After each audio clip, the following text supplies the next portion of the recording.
ابلیس یہ عناصر کا پرانا کھیل، یہ دنیائے دوں ساکنان عرش اعظم کی تمناؤں کا خون، اس کی بربادی پہ آج آمادہ ہے وہ کارساز جس نے اس کا نام رکھا تھا جہان کاف و نون۔ میں نے دکھلایا فرنگی کو ملوکیت کا خواب،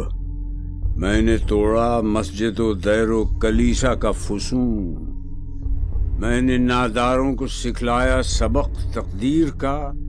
میں نے منعم کو دیا سرمایہ داری کا جنون۔ کون کر سکتا ہے اس کی آتش سوزاں کو سرد، جس کے ہنگاموں میں ہو ابلیس کا سوز درون، جس کی شاخیں ہوں ہماری آبیاری سے بلند۔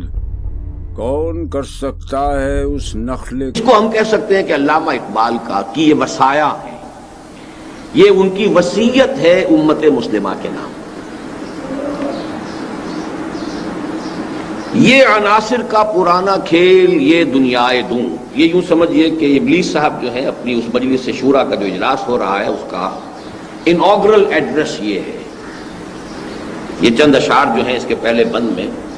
یہ اس کا افتتاحی جو ہے خطاب ہے اپنی مجلس شورا سے۔ یہ عناصر کا پرانا کھیل، یہ دنیائے دوں،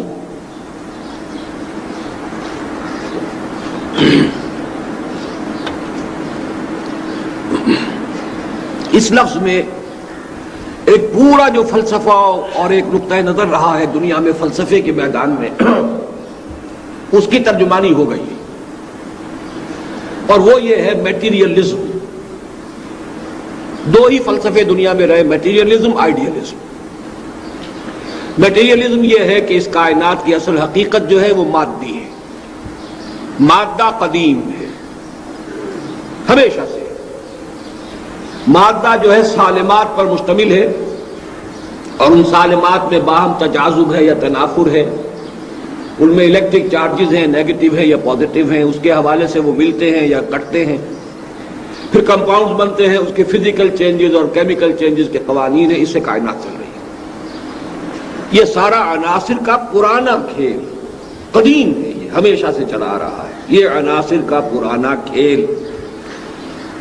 چنانچہ پروفیسر یوسف سلیم چشتی صاحب، کیونکہ وہ فلسفے کے بڑے طالب علم رہے ہیں، انہوں نے بڑی تفصیل اس مقام پر بیان کی ہے۔ ہندوستان کے 6 بڑے فلسفے تھے، جن میں سے 2 جو ہیں 2 درشن خالص میٹیریلسٹک ہیں، سانکھ درشن اور 4 واگ۔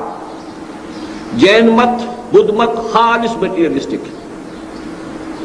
پھر یہ کہ اس کے بعد دہریت اور مادیت اور لاجیکل پازیٹیوزم اور میٹیریلزم اور امپیریسزم اور بے شمار ناموں سے وہ ایک ہی شراب ہے جو مختلف اس کے برانڈ نیمز ہیں۔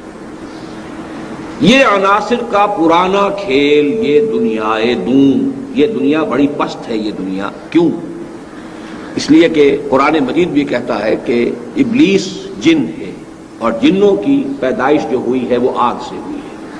وہ ایک اعلیٰ تر لطیف تر شے ہے۔ اور یہ جو مخلوقات اس وقت ہمیں نظر آ رہی ہیں زمین پر، یہ سب خاکی الاصل ہیں، انسان بھی خاکی الاصل ہے۔ تو دنیائے دوں بڑی نفرت کے ساتھ کہہ رہا ہے، یہ حقیر سی دنیا، گھٹیا دنیا، ساکنان عرش اعظم کی تمناؤں کا خون۔ یہ کس اعتبار سے؟ ساکنان عرش اعظم یعنی ملائکہ مقربین۔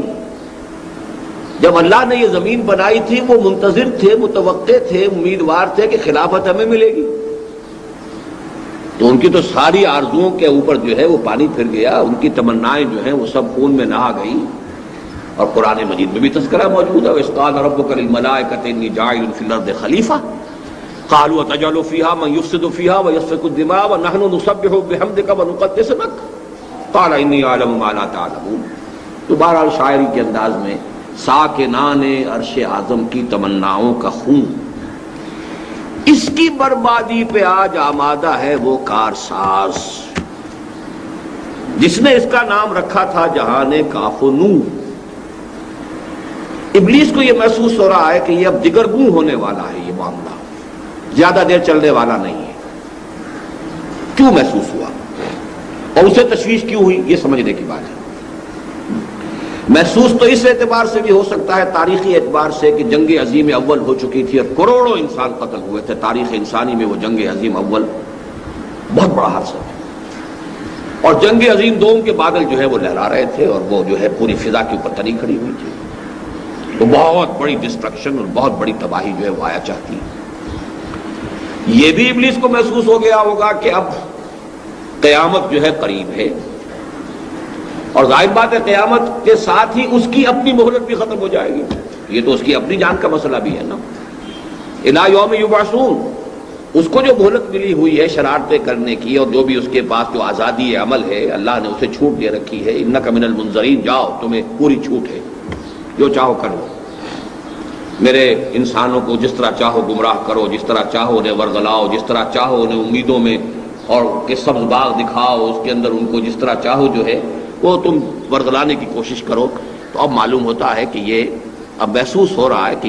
یہ ڈرامہ اب خاتمے کے قریب ہے، اور ڈرامہ خاتمے کے قریب ہے تو اپنی چودراہٹ خاتمے کے قریب ہے۔ تو مختلف اعتبارات سے اس کی بربادی پہ آج آمادہ ہے وہ کارساز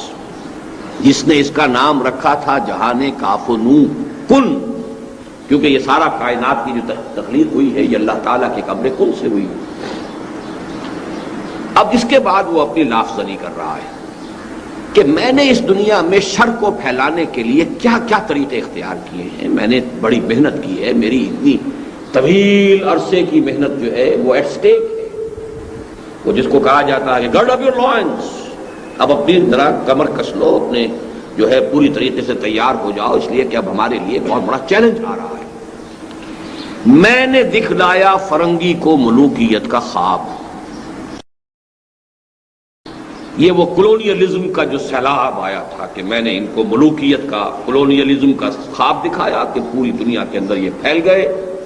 اور من کل حدب ینسلون، کسی کیفیت کے اندر جو ہے وہ چلے آئے، اور انہوں نے پوری دنیا کے اندر جو ہے اپنے استعمار کی بساط بچھا دی۔ میں نے توڑا مسجد و دیر و کلیسا کا فسون، اس کولونیلزم کے ساتھ جو چیز آئی ہے وہ سیکولرزم ہے کہ مذہب کا کوئی عمل دخل جو ہے وہ عبادت گاہوں سے باہر نہ ہو، وہ جو میں کئی تقریروں میں بیان کر چکا ہوں کہ خدا کو گویا کہ پابند کر دیا گیا، محصور کر دیا گیا، قید کر دیا گیا، اسیر کر دیا گیا عبادت گاہوں، وہ خدا کا جو بھی تصور ہو، اللہ ہے تو رہے مسجد میں، اور کوئی رام ہے یا پرماتما ہے، کوئی اور ہے تو رہے مندر میں، کوئی دیوتا ہے تو وہاں رہے، اور کوئی اور ہے تو کہیں رہے، لیکن یہ کہ اس سے باہر نہ مارکیٹ اور منڈی سے کوئی سروکار، نہ پارلیمنٹ اور عدالت سے کوئی سروکار، نہ انتظامیہ سے کوئی سروکار۔ تو میں نے توڑا مسجد و دیر و کلیسا کا فسون، اس کا جو ہولڈ تھا، میں نے ناداروں کو سکھلایا سبق تقدیر کا۔ نادار، کاشتکار، تقدیر، تنبے تقدیر، جاگیردار جو چاہے کر جائے، بچیوں کی عصمت بری کر جائے، بیویوں کو اٹھوا لے، جو چاہے کروا لے، جانور کھلوا لے، کیا کرے، تقدیر ہے، ہماری تقدیر یہ ہے۔ گویا کہ نرم چارہ بنا دیا نوع انسانی کو ظالموں کے لیے اس تقدیر کے غلط تصور سے۔ میں نے ناداروں کو سکھلایا سبق تقدیر کا، اور میں نے منعم کو یا منعم کو دیا سرمایہ داری کا جنون۔ یہ منعم انعام سے بنے گا اس میں فاعل، نعمت دینے والا، یعنی فرض کیجئے کوئی شخص پہلے خیرات کر رہا تھا، صدقہ کر رہا تھا، لوگوں میں بانٹ رہا تھا دولت، تو میں نے اس کو یہ سبق پڑھایا، یہ پٹی پڑھائی، دولت رکھو اپنے پاس، سنبھال کر رکھو، پاگل ہو گئے ہو، دماغ خراب ہو گیا ہے، جمع کرو اس کو۔ اور منعم بھی ہم اس کو کہہ سکتے ہیں جس کو اللہ نے نعمت دی ہو، وہ اس میں مفعول ہو جائے گا کہ میں نے، اللہ نے جس چیز کو بھی کوئی نعمتیں دی تھی، دولت دی تھی، تو میں نے اس کو سرمایہ داری کا جنون جو ہے میں نے اس کو اس کے اوپر مسلط کر دیا کہ اس کو سید کر رکھے۔ جمع فاوعى، جیسے کہ آیا ہے سورہ معارج میں، جمع فاوعى، اب اس نے جمع کیا اور بڑی حفاظت کے ساتھ رکھ لیا کہ یہ بات میرا ہے، اس کو ہوا نہ لگے۔ تو یہ چار کارنامے ابلیس نے اپنے گنوائے، نوٹ کیجئے اس کو۔ ملوکیت، گویا کہ اقبال کے نزدیک ابلیسیت کے سب سے بڑے چار مظاہر جو ہیں وہ یہ چار ہیں۔ ملوکیت، نمبر 2 سیکولرزم، جدا ہو دی سیاست سے تو رہ جاتی ہے چنگیزی، نمبر 3 تقدیر کا غلط تصور جو انسان کو عمل اور جد و جہد سے جو ہے عمل سے فارغ ہوا مسلمان بنا کے تقدیر کا بہانہ، یہ تیسری ابلیسیت ہے، اور چوتھی ابلیسیت سرمایہ داری ہے۔ اب اس پر وہ لافزنی کر رہا ہے، کون کر سکتا ہے اس کی آتش سوزاں کو سرد؟ اب خطرہ محسوس کر رہا ہے کہ اب یہ بساط الٹنے والی ہے۔ یہاں وہ نوٹ کیجئے، اقبال نے جو ایک اور جگہ پر جو دو اشعار کہے ہیں کہ دنیا کو ہے پھر مار کے روح و بدن پیش، تہذیب نے پھر اپنے درندوں کو ابھارا، اللہ کو پامر دیے مومن پہ بھروسہ، ابلیس کو یورپ کی مشینوں کا سہارا۔ تو یہ جو ایک کرائسس آنے والا ہے، حق و باطل کی یہ جنگ جو ہے، ستیزہ کار رہا ہے ازل سے تا روز، چراغ مصطفی سے شرار بولہبی، اس کا آخری ایکٹ آنے والا ہے، آخری سین آنے والا ہے، ڈراپ سین ہونے والا ہے، تو وہ خطرہ بھی محسوس کر رہا ہے، لیکن یہ کہ اپنی لافزنی سے تاکہ ساتھیوں کے دل بیٹھ نہ جائیں۔ آخر یہ کہ انکریج تو کرنا پڑتا ہے، ہمت بھی بنانی پڑتی ہے، گھبراؤ نہیں ہے، چیلنج ہے، بڑا ہے، لیکن فکر نہ کرو، کون کر سکتا ہے اس کی آتش سوزاں کو سرد، جس کے ہنگاموں میں ہو ابلیس کا سودے دروں، جس کی شاخیں ہو ہماری آبیاری سے بلند، کون کر سکتا ہے اس نخل کہن کو سرنگوں۔ ان میں کوئی چیز وضاحت طلب نہیں ہے۔ اب پہلا مشیر جو ہے وہ ذرا زبان کھولتا ہے، اس میں کیا شک ہے کہ محکم ہے یہ ابلیسی نظام؟ بات صحیح ہے، آپ نے جو فرمایا ہے، یہ چاروں